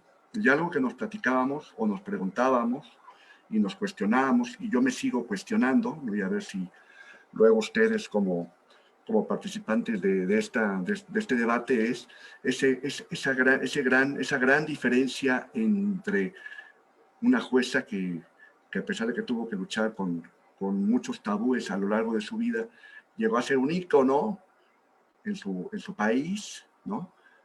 ¿Cómo es posible que en México esos íconos judiciales no se formen, ¿no? Pero le agradezco mucho, jueza. Ahora le damos el uso de la voz a la maestra Jimena Ábalos para su segunda intervención. Gracias. Muchísimas gracias. Retomo desde luego esto que ha dicho la jueza Ileana Moreno y que ahorita se retomaba también en el sentido de que desde luego que sí tenía... Creo que no se escucha bien. Ay, perdón. ¿Ya? ¿Me escuchan? Creo que me moví el micrófono, perdón. ¿Ya? ¿Se escucha bien? Perfecto. Ah, perdón. Bueno, retomo y reitero y comparto lo que decía la jueza Ileana Moreno sobre si es filósofa, ¿no? Creo que el trabajo que dejó y sobre todo este tema metodológico es muy importante y representa un cambio de paradigma crítico al derecho que hace desde las instituciones, que desde luego me parece revolucionario, ¿no? Porque es una crítica, pero que como también ya dijo el doctor Velasco, que construye, ¿no? Es una crítica que sí, desde luego desde el disenso y desde el valor del disenso, pero también desde el valor del consenso, ¿no? Esa parte me parece muy interesante y de hecho de sus frases más famosas, desde luego está el I dissent, como bien decías, Marilisa, pero también está otra frase en donde ella dice, haz lo que más te apasione, pero hazlo de tal manera que invites a los demás a unirse a tu lucha, ¿no? Es decir, emprende tu lucha, pero convence a los demás de unirse a esa lucha, ¿no? Y creo que esa frase es muy ilustrativa justo de esto, ¿no? De cómo ella abordaba esto, ¿no? Que también como feminista, desde luego que era feminista, desde luego que es un ícono feminista, pero tiene su propio espacio y su propio lugar justamente por esto, porque es una feminista que trabaja desde las instituciones, que trabaja buscando consensos, que trabaja además con esta estrategia que ya hemos hablado como muy gradual, muy progresiva, ¿no? Y que reconoce también el espacio en el que está, lo cual me parece muy estratégico de su parte, ¿no? Desde luego no es la voz de todas las feministas, hay feministas que tendrán otras estrategias y que son más combativas y que deben de confrontar, y esa es su voz, ¿no? Pero yo me encanta decir que necesitamos todas estas voces y que unas no son en detrimento de otras. Entonces aquí la voz y el estilo y la filosofía de Ruth Bader Ginsburg me parece muy importante, ¿no? Quiero regresar momentáneamente al tema de Virginia y de este instituto militar, porque me confronta también a mí como feminista que ella haya quizás defendido tanto este caso en donde las mujeres entran a este ambiente tan violento como es el de este instituto militar, ¿no? Y me confronta la idea de pensar, pero es que ¿por qué? O sea, no deberíamos de estar pugnando por entrar a estos espacios que son declaradamente, ese fue el argumento que se hizo ante la corte, ¿no? Es un ambiente tan violento, tan absolutamente rígido, que por eso las mujeres en teoría no iban a aguantar, ¿no? Que es lo que ella desenmascara detrás de este precedente, ¿no? ¿Por qué estamos pugnando para entrar a estos espacios, ¿no? Y lo que me encanta es que sí, desde luego. ¿Por qué? Porque lo que se busca combatir precisamente es la idea de que las mujeres no aguantarían eso, ¿no? Y de que los hombres sí aguantan eso, ¿no? Y esto me remite también a esto que decían ahorita sobre el baño y los espacios, ¿no? ¿Qué hay detrás de esto? No solamente está el tema de los estereotipos, que desde luego era muy importante desenmascarar y combatir, sino que también está el tema de la construcción de un espacio, que es un espacio de élite, un espacio de prestigio, de honor, etcétera, como un espacio exclusivamente masculino. ¿Y cuáles son las consecuencias de cómo seguimos construyendo estos espacios a partir de la masculinidad y considerándolos solamente para hombres? ¿No? Esto que decía la jueza Ileana Moreno de que, pues es que cómo se van a poder quitar la corbata y relajarse, ¿no? Estos espacios que están construidos para excluir a las mujeres, ¿no? Ahí está el tema, porque son espacios de toma de decisiones. ¿De qué manera se excluye entonces a las mujeres de nociones como prestigio en general, de nociones como liderazgo en general, ¿no? A través de mantener estos espacios como exclusivos. Y aquí, ojo, porque aunque permitamos la entrada a mujeres, seguimos teniendo espacios, muchísimos en la profesión jurídica, en donde las mujeres son consideradas todavía como estas invitadas o extrañas o intrusas, ¿no? Pero que los espacios se consideran de hombres y para hombres. Una de las formas en las que esto se les hace saber es a través de la violencia de género en escuelas, en espacios de trabajo, etcétera, ¿no? Que muchas veces estas violencias tienen como fin último decir, este es un espacio de hombres, ¿no? Entonces, ojo ahí, ¿qué estamos haciendo? Desde luego que las mujeres merecen ser parte de estas instituciones, pero también tenemos que cuestionar la construcción misma de estos espacios, ¿no? Y por qué estas nociones basadas en rigor y en disciplina, etcétera, ¿no? Generan violencia, pero además afectan de manera particular a las mujeres, ¿no? A las mujeres y desde luego a hombres que tienen masculinidades no hegemónicas, personas de la comunidad LGBTQI+, etcétera, ¿no?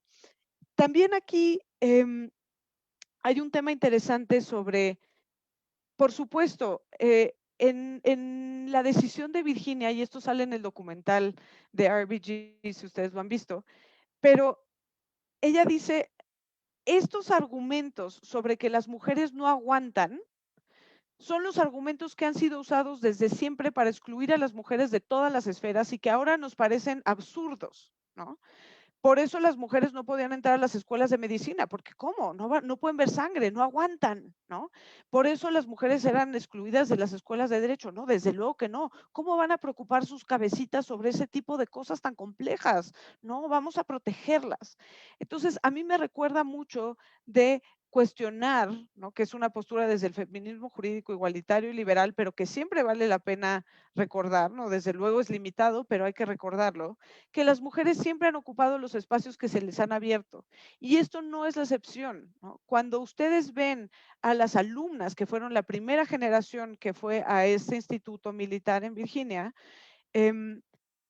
hay un momento en el documental que es muy conmovedor, porque salen estas mujeres y hablan de la violencia que sufren cuando llegan, ¿no? Por parte de sus compañeros, por parte de sus profesores, pero también por parte de señores, parte de la comunidad de exalumnos que le decían, tú estás arruinando mi escuela, ¿no?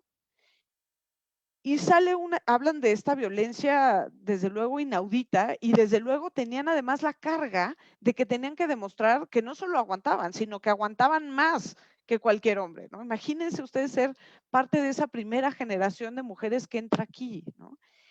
Y hay una escena en donde sale Ruth Bader Ginsburg invitada, ¿no? Muchos años después, y ella dice, yo les dije que las mujeres que iban a ingresar a esta academia no solamente iban a poder y iban a aguantar, sino que les iban a traer muchísimo orgullo, ¿no? Y entonces nos pasan a estas mujeres llorando, ¿no? Muy conmovidas de este cambio histórico, ¿no?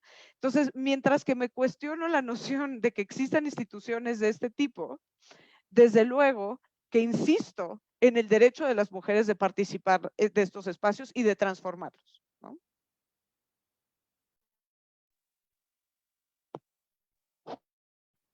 Muchísimas gracias a la maestra Ábalos. La verdad es que muchísimo que retomar de esos comentarios. Se me van acumulando más y más comentarios que quisiera hacer sobre tanto que se está, la verdad, mencionando. Yo creo que una de las experiencias más, pues no sé, más conmovedoras, más importantes para mí, en mi tiempo en la Judicatura Federal, porque pues ahí empecé mi carrera y tuve la oportunidad de colaborar en la unidad que implementó el sistema de justicia penal ya hace unos ayeres. Recuerdo que en aquella ocasión se planteó en algún momento hacer un concurso solo para mujeres, para el nuevo sistema, en los primeros concursos, y por supuesto hubo mucha reticencia, ¿no? Y al final resulta que era un concurso donde había 3 vacantes. De un pool de 150 hombres, 20 mujeres, ganan puras mujeres, ¿no? Entonces, obviamente el argumento se vuelve, bueno, pero pues ¿por qué quieres un concurso de puras mujeres si las mujeres están llevando a todos los hombres, ¿no? Y después, tiempo después que me toca, por supuesto, conocer a estas juzgadoras y me platican el esfuerzo que implicó para ellas, ¿no? El dedicarse al 100 para poder ganar este concurso, cómo tuvieron que tomar acciones más allá de lo que cualquiera de sus compañeros tuvo que haber tomado, que fue aislarse de su casa, tener por supuesto una pareja que los apoyó muchísimo, que cuida a los hijos, 1 mes, 2 meses para poder prepararse para estos concursos. Y entonces creo que ahí te das cuenta que, bueno, el hecho de que haya mujeres destacadas, que haya mujeres que superen a hombres, no quiere decir que estemos en igualdad de condiciones, simplemente quiere decir que estamos haciendo más allá del esfuerzo necesario para brincar esos escalafones, ¿no? Pero por supuesto, como dice la maestra Ábalos, hay mucho que hacer, y particularmente en este tema de resignificar que la disciplina y la disciplina dentro del proceso educativo, porque mucho pensamos que si no hay disciplina o si no hay, más que disciplina, si no hay este nivel de violencia, porque creo que es un espectro grande el de la disciplina, ¿no? Y en uno de esos extremos podemos encontrar ya un grado de intensidad más cercano a algunas formas de violencia, y creo que ahí hay mucho que desmantelar, hay mucho todavía que discutir sobre el proceso educativo, por supuesto. Recientemente en la Escuela Libre de Derecho hemos estado emitiendo algunas reglas de conducta interesantes en las que se busca particularmente resignificar esa frase que está en los muros de nuestra escuela, que dice, y todos estamos muy orgullosos de ella, que dice que el orden y la disciplina de la escuela está confiada a sus alumnos, sus alumnas, por supuesto. Y como bien decía la maestra Ábalos, la pregunta es, ¿pero qué quiere decir ese orden y esa disciplina, ¿no? ¿Y qué quiere decir de alguna manera, ese honor que nos caracteriza y que nos sentimos tan orgullosos? Bueno, sin más palabras, sin más intervención, le dejo la palabra al doctor Eugenio Velasco. Muchas gracias. En esta segunda intervención tenía pensado empezar hablando acerca de la filosofía judicial incrementalista de Ginsburg, de la cual ya se ha hablado bastante, entonces trataré de no repetir lo que ya se ha dicho, específicamente lo que han mencionado sobre los casos que Ginsburg litigó y el caso específico de Estados Unidos contra Virginia, en la cual ella logró poner, digamos, punto final a este trabajo que había ella llevado a cabo como litigante varias décadas antes, ¿no? Pero me parece que sí es importante remontarnos y hablar acerca de el esfuerzo específico de lograr que la discriminación por razón de sexo se lograra y se considerara una categoría sospechosa en el ordenamiento constitucional estadounidense y lo que ello significa, ¿no? Entonces, ya nos recordaba la maestra Ábalos acerca de cómo iniciaba esta cruzada a favor de esta interpretación a partir del caso, del primer caso en el cual ella intervino, que fue el caso de Reed contra Reed, que versaba sobre la constitucionalidad de una ley estatal que daba preferencia para hacer albacea a los hombres que a las mujeres, y cómo a partir de este litigio Ginsburg se da cuenta de cuál es la estrategia que debe de adoptar. En alguna entrevista ella cita el ejemplo de Thurgood Marshall, este otro litigante que después también fue juez de la Suprema Corte y que participó como litigante en este caso de Brown contra Board of Education, cómo ella se dio cuenta, siguiendo el ejemplo de esta persona, que era necesario para lograr su objetivo atacar metódicamente estas distintas estructuras en donde se reflejaba la discriminación y presentar sus argumentos de un modo que fuera, digamos, aceptable para las personas que al final iban a dar o no su visto bueno sobre esta visión judicial, que eran los jueces, que como bien nos mencionaba ya la jueza Moreno, eran personas que no habían tenido estas experiencias de discriminación a las cuales hacía alusión Ginsburg, ¿no? Entonces, es interesante cómo a pesar de tener un programa muy claro, a pesar de tener muy clara esta convicción acerca de por qué la discriminación por razón de sexo debería de tratarse como una categoría sospechosa, Ginsburg logra de alguna manera adecuar sus argumentos para decir, reconozcamos que esta es una categoría sospechosa y que debe, como ya mencionaban hace un momento, ameritar un escrutinio más severo en sede judicial que el escrutinio racional que se aplica para cualquier otro tipo de distinción legislativa, pero sin llegar al nivel de escrutinio estrictísimo que se reserva para el análisis, por ejemplo, de distinciones con motivos raciales o más recientemente en la jurisprudencia de la Corte para analizar, digamos, supuestos reclamos de discriminación en materia religiosa, ¿no? Entonces, es interesante ver cómo ella logró modificar sus intenciones con el propósito de tener resultados tangibles a partir de apelar a lo que los jueces de esta mayoría consideraba ella pudieran, digamos, reaccionar, ¿no? Y entonces, en ese sentido, un aliado particular que ella tuvo en la Corte fue el juez Brennan, ¿no? Que reconocía este argumento de que este trato o esta intención por racionalizar el trato discriminatorio que se le otorga a las mujeres, como diciendo, bueno, lo que estamos procurando es defenderte de una serie de experiencias negativas, como mencionaba Jimena, o protegerte, ponerte en un pedestal, en realidad se trataba de una jaula, ¿no? En la cual se asignaba a las mujeres que no se adecuaban a los estereotipos que se tenían con respecto a ellas. Y entonces, en ese sentido, es interesante cómo Ginsburg lograba enmarcar su lucha no necesariamente o únicamente como una lucha a favor de los intereses de las mujeres, sino en contra de las arbitrariedades gubernamentales que penalizaban a hombres y mujeres que decidían salirse de la esfera que les correspondía en virtud de su sexo, ¿no? Y por eso lo interesante de elegir a quejosos hombres para demostrar ese trato divergente, ¿no? Entonces, cuando finalmente logra este propósito Ginsburg, en el caso de Craig contra Boren de 1976, en el que la mayoría de la Corte por fin reconoció que las distinciones basadas en el sexo debían considerarse una categoría sospechosa y que por lo tanto deberían de superar un escrutinio intermedio, que como ya mencionó la maestra Ábalos, consiste en que cualquier distinción legislativa debe de servir un objetivo gubernamental importante y debe además estar sustantivamente relacionado con la consecución de dicho objetivo. Y curiosamente, este caso tenía como quejoso a una persona de nombre Craig, que era un hombre de 18 años, de menor de 21 años, que combatía una legislación del estado de Oklahoma que hacía una distinción en cuanto a quién podía comprar cerveza. Entonces, los hombres podían comprar cerveza a partir de los 21 años y las mujeres a partir de los 18 años, y esto se basaba en el estereotipo de que los hombres, digamos, ocasionaban accidentes automovilísticos que las mujeres no causaban, ¿no? Pero lo interesante de esto es que para cuando el caso llegó a la Suprema Corte, Craig ya había cumplido los 21 años de edad y por lo tanto ya había perdido su interés jurídico en el asunto y por lo tanto fue necesario apelar al interés de otro de los quejosos, en este caso una quejosa que era dueña de una tienda de autoservicio y que alegaba una afectación a sus intereses económicos por no poderle vender cerveza a los hombres, sino a partir de los 21 años, ¿no? Entonces es interesante ver cómo se desarrolla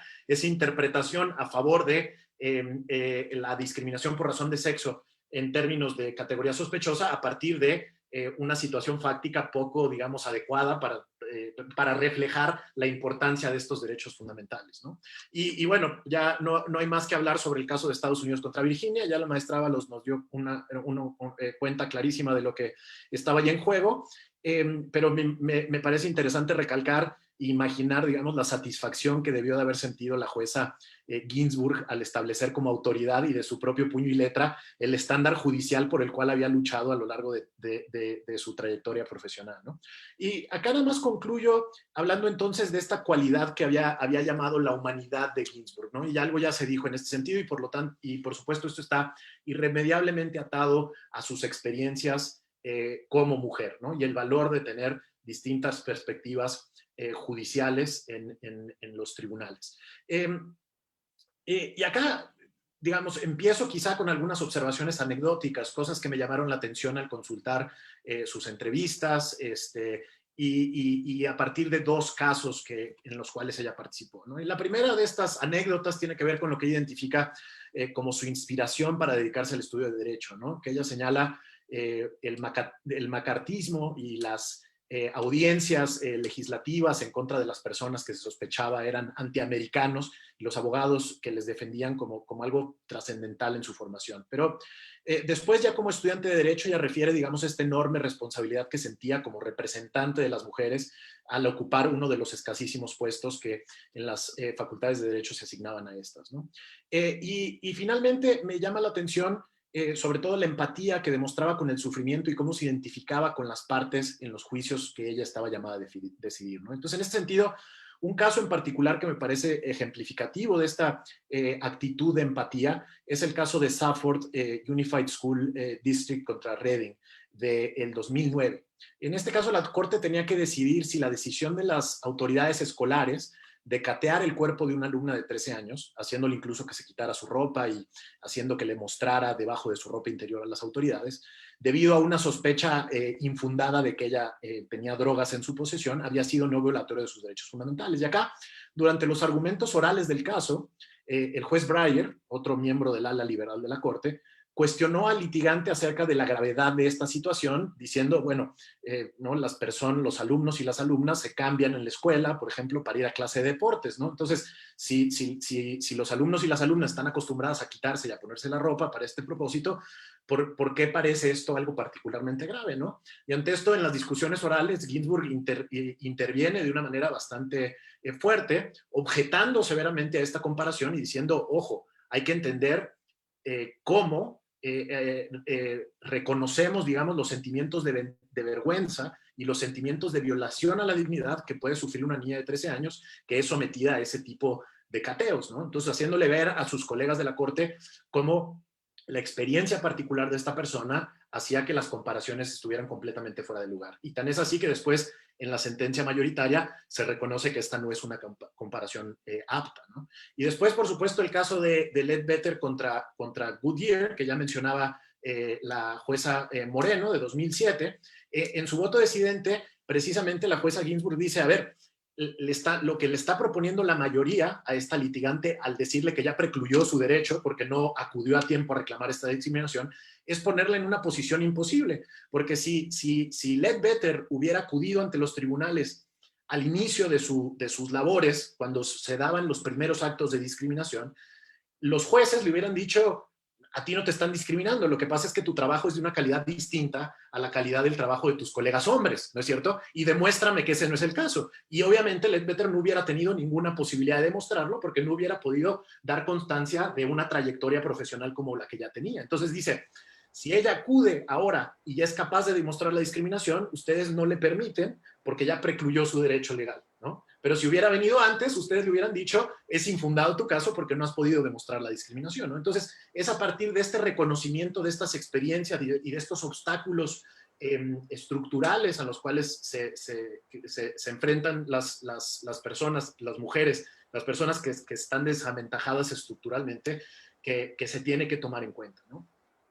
Bueno, alguna otra anécdota acerca de cómo la jueza O'Connor le dejó una nota, digamos, apoyándola después de haber escrito su primer caso y cómo ella ha hecho lo mismo en el caso de las juezas Kagan y Sotomayor y demás, ¿no? Pero bueno, espero que estas reflexiones hayan sido informativas. Por supuesto que tendríamos mucho más que hablar acerca de esta trayectoria de la jueza y jurista Ginsburg, y yo creo que abonando sobre el tema de la filosofía institucional o la filosofía judicial, filosofía jurídica general de alguien como la jueza Ginsburg, creo que nos corresponde a nosotros sistematizarla y tratar de desarrollarla, ¿no? Tratar de ser congruentes con una visión que ella desarrolló de manera, digamos, incremental a lo largo de sus sentencias, ¿sí? Podríamos hablar de otros temas, podríamos pensar acerca de su decisión de no retirarse y cómo ha sido criticada ella por esta decisión de no retirarse cuando Obama era presidente y de esa manera abrir la puerta que Trump nombrara a una tercera parte de los integrantes de la Corte actual, pero veremos si ahora que el juez Breyer tiene la misma edad que tenía Ginsburg en ese momento, la presión es la misma, la que se ejerce sobre el juez Breyer, que la que se ejerció sobre el juez Ginsburg, y de esa manera dar cuenta de este doble estándar del cual nos advertía la jueza Moreno. Bueno, es todo de mi parte. Muchas gracias. Gracias, doctor Eugenio Velasco. Unos meses antes de que falleciera la jueza, le otorgaron un premio. No puedo saber ahorita, no recuerdo bien el nombre del premio, pero el motivo por el que se lo dieron era precisamente que a través de su pensamiento había moldeado los derroteros de la lucha por la igualdad de género, algo que sin duda lo logró y muy merecido, y en esta plática ustedes nos han enseñado por qué es así. De los comentarios que hace el doctor Velasco, me apunté dos que me gustaron mucho. Uno sobre las cualidades de la jueza. La primera es la inteligencia en el litigio estratégico, ¿no? Porque muchas veces nosotros como litigantes, cuando combatimos, como que exponemos todas las razones que se nos ocurren para lograr de cualquier forma la nulidad o el que se confirme un acto de autoridad, pero siento que aquí era una inteligencia un poco más sutil, porque lo que se buscaba no es exponer argumentos así cuando más, sino realmente el de procurar el mejoramiento en la situación jurídica de las mujeres, ¿no? O de los otros casos donde había una irracionalidad en la norma.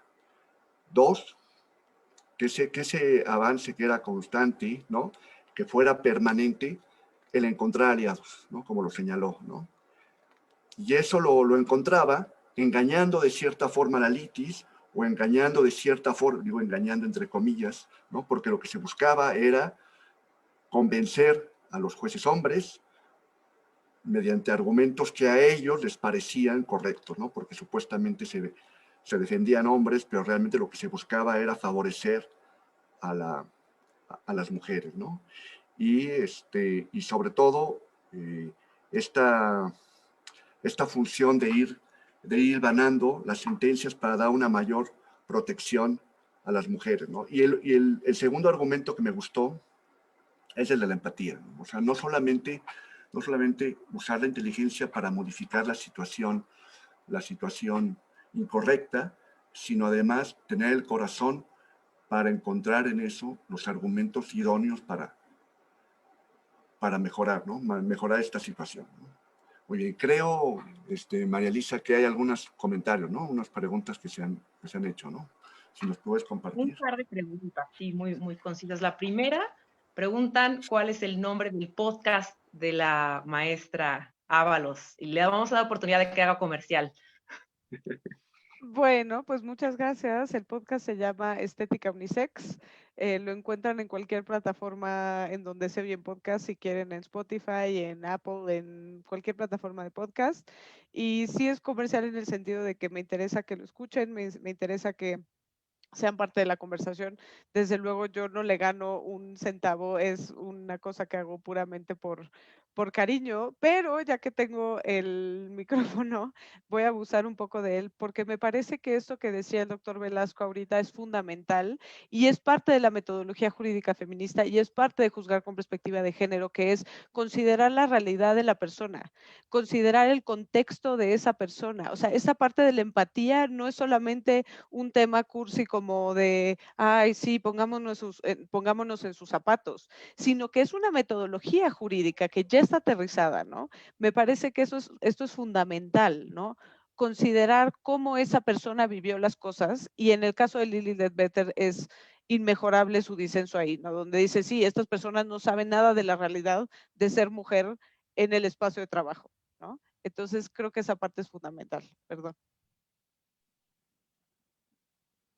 Totalmente de acuerdo. De hecho, a mí me llama mucho la atención como, a lo mejor, dependiendo de nuestra formación jurídica como abogados, es diferente el acercamiento que tenemos hacia la experiencia de las personas como una, podríamos decir, una fuente del derecho, ¿no? Porque creo que en el derecho común hay una frase del juez Holmes que es así como clásica, que es el derecho común parte de la experiencia y no de la lógica.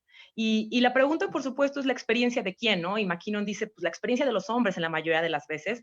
Precisamente el método feminista lo que busca decir, bueno, sí, pero entonces, cuando se trata de mujeres, vamos a tomar la experiencia de las mujeres o la experiencia de la persona en particular cuando sea un enfoque también interseccional, ¿no? Y me parece importantísimo retomar eso porque creo que perdemos mucho esta idea de retomar la experiencia, particularmente en temas, cuando somos abogados de formación, diríamos, de derecho civil, ¿no? Perdemos mucho esta idea de que la experiencia es al final una fuente del derecho en sí misma y pensamos que el derecho es solamente la ley, ¿no? La jurisprudencia y eso nos constriñe muchas veces en el proceso de toma de decisiones. Bueno, una pregunta que también ponen por aquí, si alguno de los ponentes quisiera ahondar en este tema que planteaba la maestra Ávalo sobre la necesidad de cuestionar la construcción del prestigio educativo bajo ciertos modelos o ciertos sesgos que están encubiertos de alguna manera.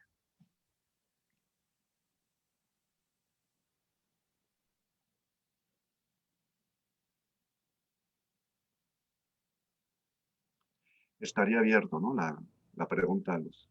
Sí. Creo Jimena levantó la mano. Sí. Adelante.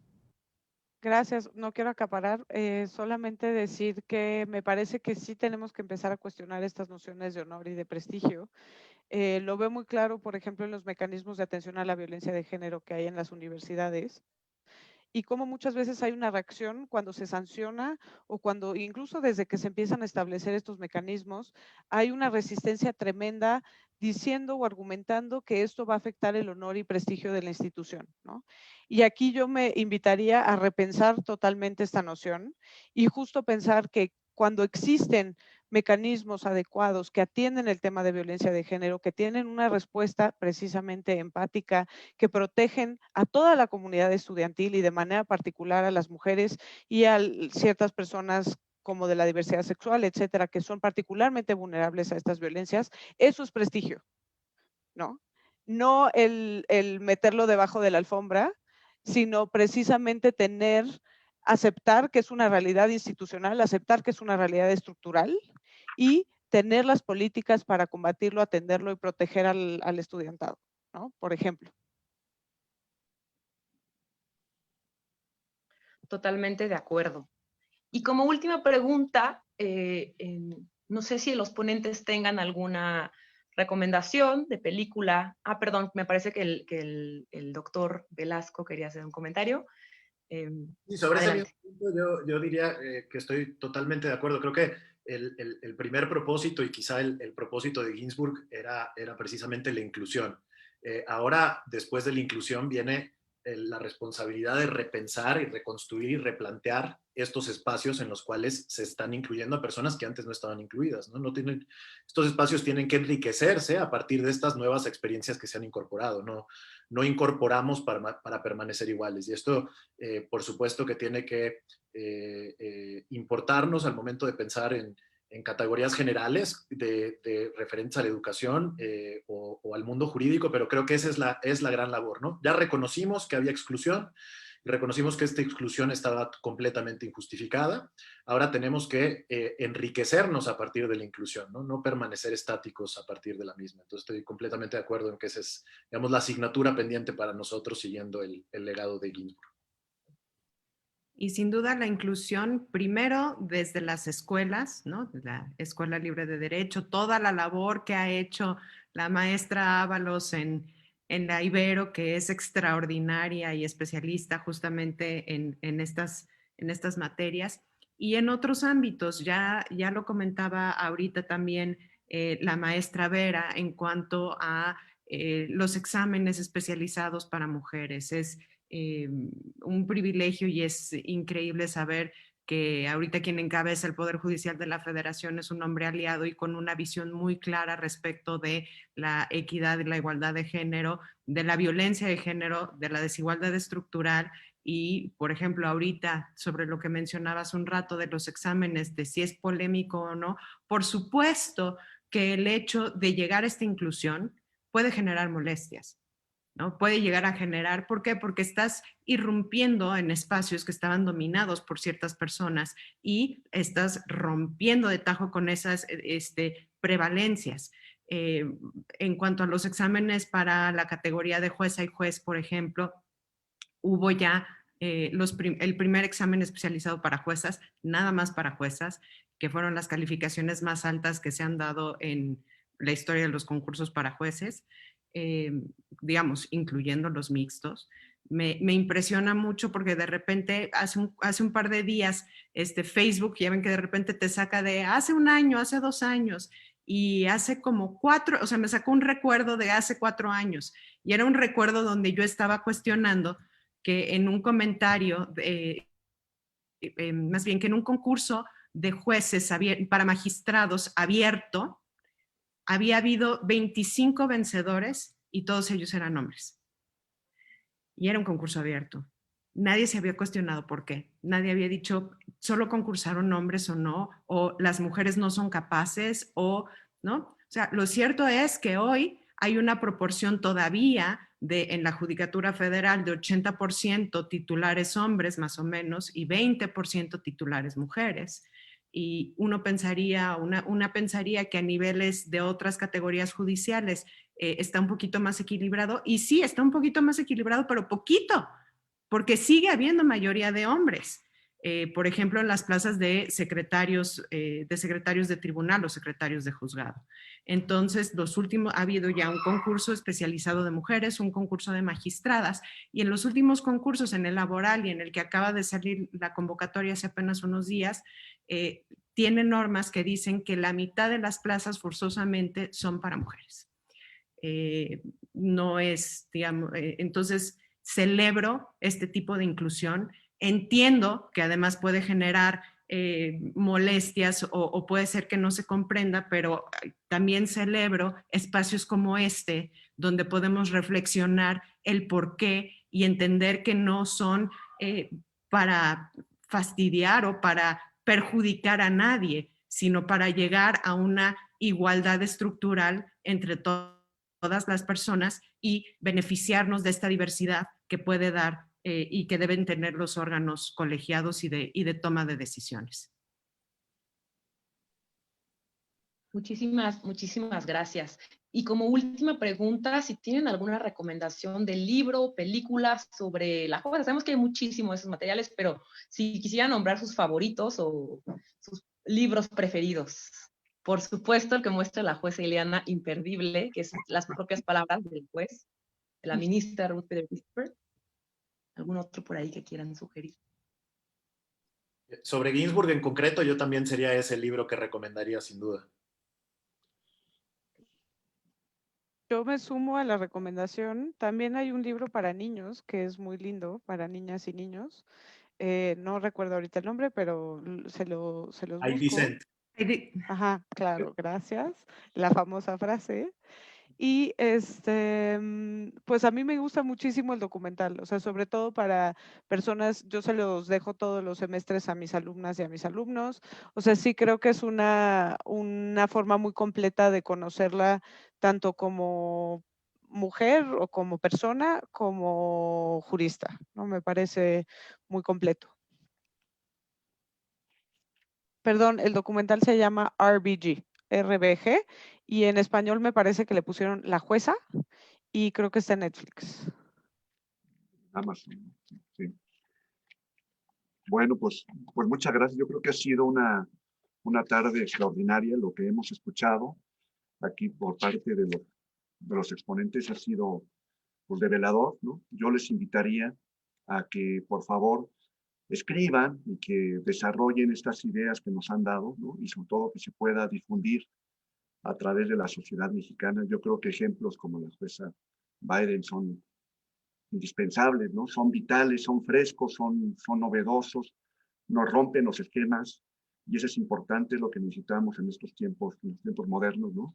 Por supuesto, los invito por si lo quieren hacer en la revista, ¿no? Aunque no es obligación para eso, pero yo creo que es muy importante que se conozca a esta persona, su vida, ¿no?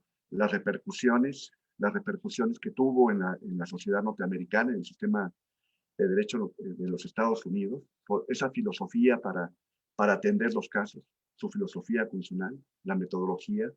Entonces, pues les agradezco mucho a la jueza Ileana Moreno Ramírez, a la maestra Jimena Ábalos y al doctor Eugenio Velasco, ¿no? Su participación. Y pues a todos ustedes, muchas gracias por habernos visto y escuchado. Gracias.